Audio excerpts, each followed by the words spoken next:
Kinos või telekast filme vaadates tekib muidugi paljudel tahtmine ka ise filmi alal kätt proovida. Kaameraks sobib ju nii mobiiltelefon, veebikaamera, fotoaparaat ning loomulikult ka videokaamera. Võiks arvata, et mis see filmi tegemine siis ära ei ole. Lihtsalt haara kaamera ja tulista. Aga kui pärast oma filmitud materjali üle vaadata, on näha olulisi erinevusi kinos nähtuga. Esimesena jääb silma hüplev pilt. Kostub ka mingi kummaline sirin ning osa pilti on kas liiga hele või liiga tume. See on üks põhjuseid, miks on nii igav vaadata tuttavate filmitud klippe reisist, lapsest või millest iganes.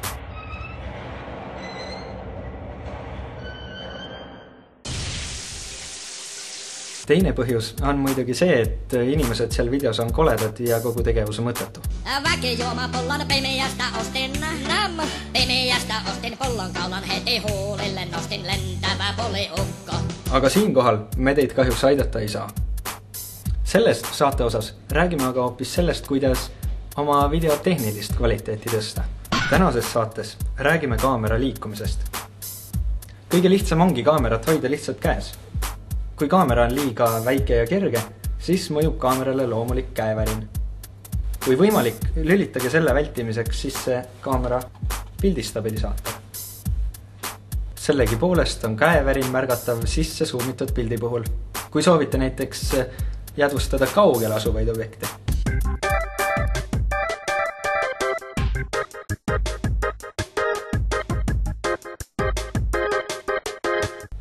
Mis siis teha?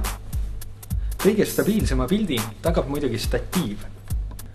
Toetudes oma 3 jalaga kindlalt maha, võimaldab see kaamerat ka igas suunas liigutada.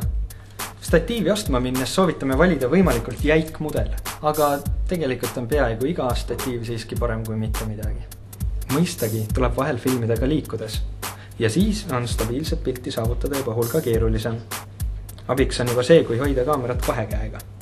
Kasutada võib ka 3. tugipunkti, näiteks surudes üks käsi vastu keha või kasutades pinguldatud kaamerarihma.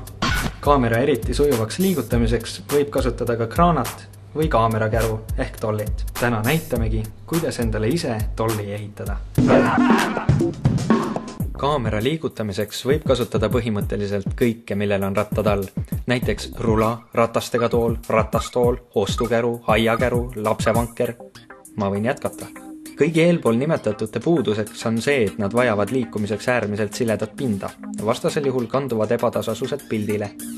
Konarliku pildi tasandamiseks sobib teinekord hästi sile alusplaat või vaip, kuid universaalne lahendus on kasutada rööpaid.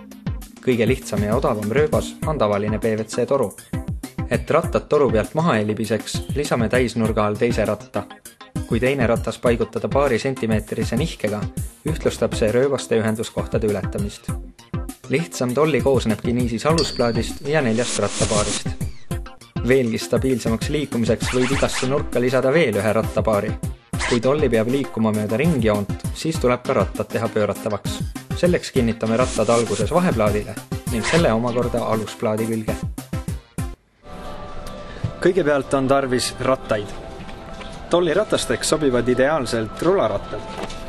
Kui rataste sees juba kuullaagreid pole, tuleb needki juurde osta. Rataste kinnitamiseks sobib hästi ehituspoodides müüdav alumiiniumist nurgaliist. 1-meetrise liistu lõikame 4 ja puurime rataste kinnitamiseks augud.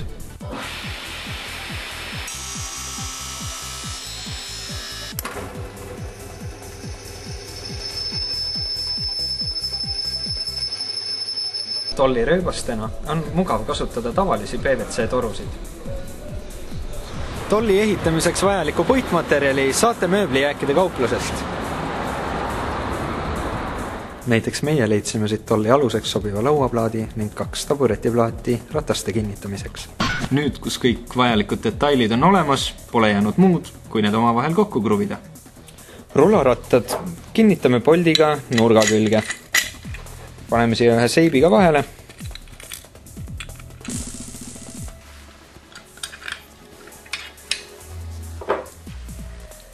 Siia külge me oleme ühe rularatta ja kinnitame selle mutriga.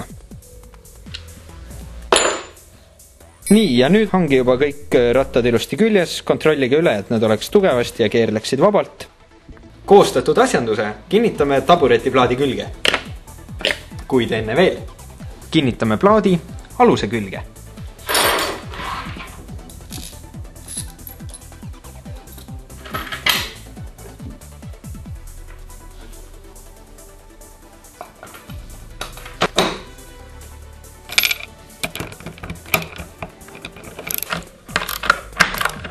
Ja nüüd paigaldame rattad plaadile ning kinnitame kruvidega.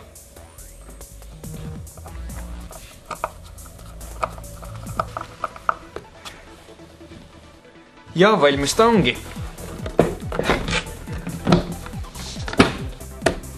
Kuidagi peab seda tollit muidugi ka edasi liigutama. Meie kasutame selleks tavalist moppi. Ja olemas.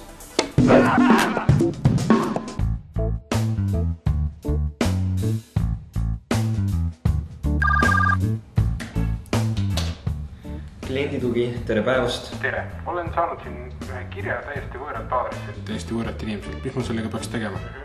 See on lihtsalt spämm. Ja vaadake, kas sellel mingit viirust ka kaasas on? Ei ole siin midagi.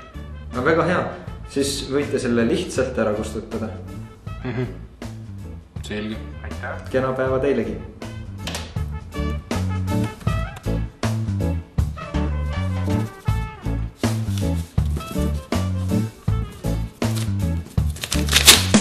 Nüüd, kus kaamera liigutamine selge, räägime hoopis sellest, mida üldse liigutada tasub.